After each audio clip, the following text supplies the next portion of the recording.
ఈరోజు వీడియోలో వచ్చి మీకు డిఫ్యూజన్ ఇంజనీర్స్ లిమిటెడ్ ఐపీఓ ఒకటి మార్కెట్లోకి వస్తుంది కొత్తగా. దాని గురించి వివరాలు చెప్తాను. ఈ ఐపీఓ వచ్చి 26 సెప్టెంబర్ని ఓపెన్ అవుతుంది. క్లోజ్ డేట్ వచ్చి 30 సెప్టెంబర్. లాట్ సైజ్ వచ్చి 88 shares per lot. Face value వచ్చి ₹10 పర్ షేర్. ప్రైస్ బ్యాండ్ వచ్చి 159 to 168 per share. Issue size వచ్చి 158 crores. ఫ్రెష్ ఇష్యూ వచ్చి 158 crores. ఐపీఓ లిస్టింగ్ వచ్చి బీఎస్సీ ఎన్ఎస్సీలో రెండింటిలోనే ఉంటుంది. రిటైల్ కోటా వచ్చి 35% రిజర్వ్ ఉంది. క్యూఐబీ వచ్చి 50%, ఎన్ఐఏ వచ్చి 15% రిజర్వ్. అలాట్మెంట్ డేట్ వచ్చి 1 అక్టోబర్. లిస్టింగ్ డేట్ వచ్చి 4 అక్టోబర్. ఒకవేళ మీరు ఒక లాట్ అప్లై చేయాలనుకుంటే 88 షేర్స్, అమౌంట్ వచ్చి 14,794 అమౌంట్ కావాలి. అదే రిటైల్లో మ్యాక్సిమం 13 లాట్స్ అప్లై చేయాలనుకుంటే 1,144 షేర్స్, 1,92,192 అమౌంట్ కావాలి. స్మాల్ ఎన్ఐ వచ్చి 14 లాట్స్ అప్లై చేయొచ్చు. దానికి 2 లక్షల దాకా అమౌంట్ కావాల్సి వస్తుంది. బిగ్ ఎన్ఐస్ వచ్చి 10 లక్షల వరకు అమౌంట్ కావాల్సి వస్తుంది. 68 లాట్స్, 5,984 షేర్స్. ఈ కంపెనీ యొక్క ప్రమోటర్స్ చూసుకుంటే షేర్ హోల్డర్స్ ఫ్రీ ఇష్యూలో 93% ప్రమోటర్స్ ఇస్తూ ఉంది.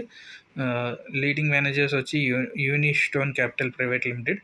ఈ ఐపీఓ యొక్క ప్రమోటర్స్ వచ్చి Canara bank, IDBI capital, SBI cap securities, SMC global, ICICI direct, Reliance capital.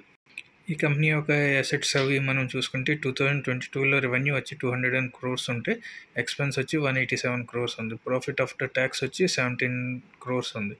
Assets వచ్చి 97 crores ఉంది.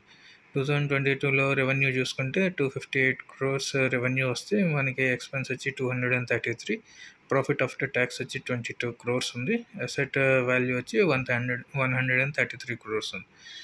2024లో చూసుకుంటే రెవెన్యూ వచ్చి 285 crores రెవెన్యూ వస్తే ఎక్స్పెన్స్ వచ్చి 245 crores వచ్చింది. ప్రాఫిట్ ఆఫ్టర్ ట్యాక్స్ చూసుకుంటే 10 crores.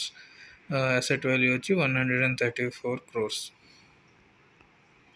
ఈ కంపెనీతో కాంపిటేటర్స్ కింద చూసుకుంటే అడోర్ వెల్డింగ్ లిమిటెడ్ అని, దాని పిఏ చూసుకుంటే 27 ఉంది. ఎన్ఏవి చూసుకుంటే 266, మార్కెట్ క్రాఫ్ట్ చూసుకుంటే 1,835 crores ఉంది. ఏఐఏ ఇంజనీరింగ్ లిమిటెడ్ కూడా పిఈ 35 ఉంది. ఎన్ఏవి వచ్చి 705 ఉంది. ఇన్కమ్ వచ్చి చూసుకుంటే 4,000 crores ఇన్కమ్ ఉంది. దీని గ్రే మార్కెట్ ప్రీమియం ఇంకా మార్కెట్లో ఓపెన్ అవ్వలేదు. సో దీని గురించి మనం చూసుకుందాం. ఈ కంపెనీ గురించి చూసుకుంటే ఇది డిఫ్యూజన్ ఇంజనీర్స్ మ్యానుఫ్యాక్చరింగ్ కంపెనీ వెల్డింగ్లో.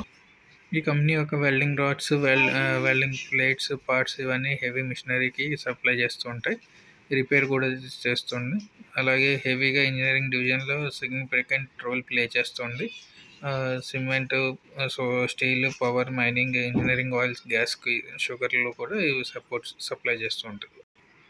ఈ కంపెనీ యొక్క స్ట్రెంగ్త్ చూసుకుంటే end to end solution, earthing పెర్ఫార్మెన్స్లోని, లైఫ్లోని హెవీ ఎక్విప్మెంట్ని సప్లై చేస్తూ ఉంటుంది. క్లయింట్స్ వచ్చి మెజారిటీ ఇండస్ట్రీలో స్టీల్, పవర్ అవన్నీ సప్లై చేస్తూ ఉంటారు. సిమెంట్ కంపెనీ రిస్క్ వచ్చి డొమెస్టిక్ మార్కెట్ మీద ఎక్కువగా ఆధారపడి ఉంటుంది. మెజారిటీ రెవెన్యూ కూడా లోకల్ నుంచే రెవెన్యూ వస్తూ ఉంటుంది. ఒకవేళ మార్కెట్లో ఏమైనా డౌన్ ట్రెండ్ కానీ వస్తే ఫైనాన్షియల్గా వీక్ అయ్యే ఛాన్సెస్ కూడా ఉన్నాయి.